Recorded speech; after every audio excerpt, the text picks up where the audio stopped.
समुद्री घोड़ा एक ऐसा अनोखा जीव है जहां मादा नहीं बल्कि नर बच्चे को जन्म देता है। लेकिन अंडे तो मादा के शरीर में बनते हैं, तो फिर नर समुद्री घोड़े के शरीर में अंडे कैसे पहुंचते हैं? और बच्चों के जन्म के वक्त मादा समुद्री घोड़ा अपने नर को छोड़कर क्यों चली जाती है?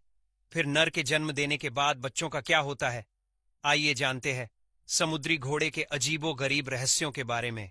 समुद्री घोड़ा एक ऐसा जीव है जिसमें दांत और पेट नहीं होता, इसलिए इनका भोजन बहुत जल्दी से शरीर से बाहर निकल जाता है और वे ज्यादा पोषण ग्रहण नहीं कर पाते, जिसके चलते उन्हें हर दिन कम से कम 30 बार भोजन करना पड़ता है। समुद्री घोड़े की दूसरी खास बात यह है कि अगर वो एक बार किसी नर या मादा से जोड़ी बना लेते हैं तो जीवन भर उस एक साथी के साथ ही रहते हैं। जब दोनों में से कोई एक साथी मर जाता है तब कुछ समुद्री घोड़े अपने साथी के बिना नहीं रह पाते और धीरे धीरे भोजन कम करने लगते हैं और कम ऊर्जा के चलते वह मर जाते हैं। दूसरी ओर यह देखा गया है कि नर और मादा प्रजनन से पहले हर सुबह एक खास और अजीबोगरीब डांस करते हैं। लेकिन वो ये डांस क्यों करते हैं उसके बारे में वीडियो में आगे विस्तार से जानेंगे। समुद्री घोड़े के शरीर में हड्डियां नहीं होती, लेकिन उसका शरीर अंदर से एक मजबूत प्लेट से बना होता है और यह प्लेट्स पूरी तरह से इंटरलॉक्ड होती हैं, जिससे उसका शरीर एक कवच की तरह मजबूत बनता है। जब कोई शिकारी समुद्री घोड़े को निगलने की कोशिश करता है तब समुद्री घोड़ा अपने शरीर को चट्टान की तरह मजबूत कर लेता है, जिससे शिकारी को उसको खाने में और निगलने में बहुत परेशानी होती है। समुद्री घोड़े के लिए अपनी पूंछ ही अपने हाथ जैसा कार्य करती है। जब समुद्री धाराएं तेज होती हैं तो वे अपनी पूंछ को समुद्री पौधों से लपेटकर खुद को सुरक्षित रखते हैं। यह अपनी पूंछ का उपयोग करके खाना खाते हैं, शिकार पकड़ते हैं और एक दूसरे से लड़ाई भी करते हैं। और सबसे खास बात, मादा और नर समुद्री घोड़े प्यार जताने के लिए अपनी पूंछ आपस में लपेटते हैं। यह उनके लिए एक दूसरे के हाथ पकड़ने जैसा होता है।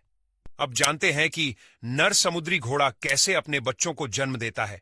जब नर और मादा समुद्री घोड़े का नृत्य पूरा होता है तो फिर इसके बाद उनकी प्रजनन क्रिया शुरू होती है। नर समुद्री घोड़े के पास पेट की जगह पर एक ब्रूड पाउच नाम की थैली जैसी संरचना होती है। प्रजनन के दौरान मादा अपने अंडे नर के ब्रूड पाउच में ट्रांसफर कर देती है, जिससे नर समुद्री घोड़ा प्रेग्नेंट हो जाता है। यह प्रेगनेंसी एक इंसान की तरह ही होती है, जिसमें नर समुद्री घोड़े का पेट बड़ा होते जाता है और 45 दिनों के बाद वो बच्चे को जन्म देता है। जन्म के दौरान नर अपनी मांसपेशियों को बार बार सिकोड़ता है, जिससे बच्चे पानी के तेज झटके के साथ बाहर निकलते हैं।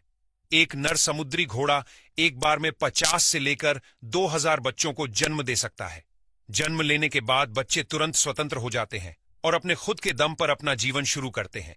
लेकिन यह बच्चों में से तकरीबन 1% बच्चे ही जीवित रह पाते हैं और बाकी के बच्चे मर जाते हैं या किसी का शिकार हो जाते हैं। जब नर समुद्री घोड़ा प्रेग्नेंट होता है तब मादा उससे थोड़ी दूर रहती है और अपने शरीर में नए अंडे बनाने की प्रक्रिया करती है।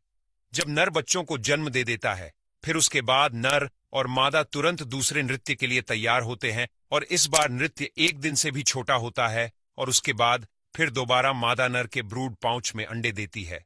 समुद्री घोड़ा यह क्रिया एक ही मादा के साथ बार बार करता रहता है, जिससे उसको हर बार नया साथी खोजने की जरूरत नहीं रहती।